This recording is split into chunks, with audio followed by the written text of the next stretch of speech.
Hey guys, welcome back to another YouTube video. This is 12th video of our Python basic series, and in this video we are going to learn about break statement and continue statement in Python. So let's start with the break statement. First question is, what is break statement and how can we use break statement in Python? So let's say we have a one loop. Okay, so in that loop we want to stop that loop or terminate that loop at a certain point. So for that we can use break statement. So let's look at the example first. So here I am going to create one loop that will print the numbers between 0 to 10.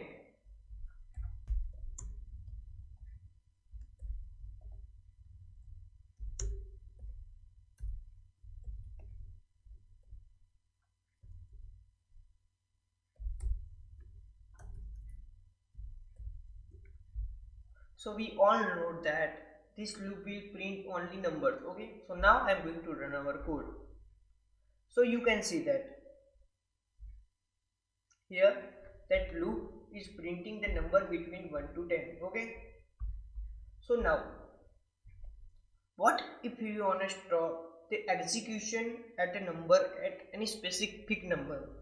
Okay, so let's say we want to stop this execution at 5. So how can we do that?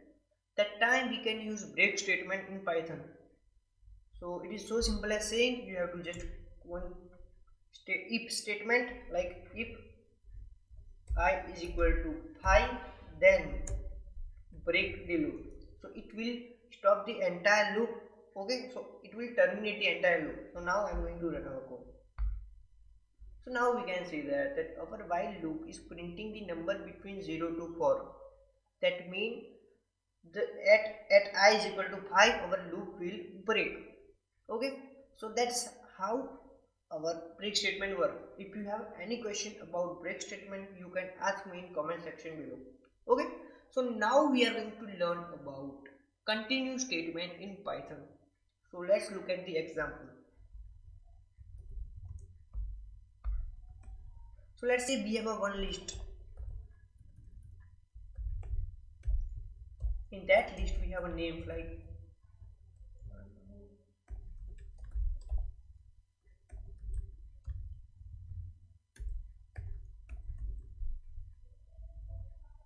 now I wanna print this. Now I wanna print each and every element in my for loop. So it is so simple as saying just I have to create a loop. In that I have to pass list. Okay, so now we can see that this loop will print each and every element from our list. Okay, so what if I wanna skip the one value from our list? So let's say I wanna skip value as a name as a John. So for that we have to use continue statement. So let's look at that. It is so simple as saying you have to do like this: if I is equal to John, then continue. So it will just skip the value. Okay, so whenever our loop find the name John, it will skip the name as a John. So now we can see that in our console screen the John name is not available. That means we skip the name as a John. So that's how our break statement and continue statement work. If you have any question about break statement or a continue statement, you can ask me in comment section below. So guys, that's it for this video, and don't forget to subscribe and like this video. Thank you.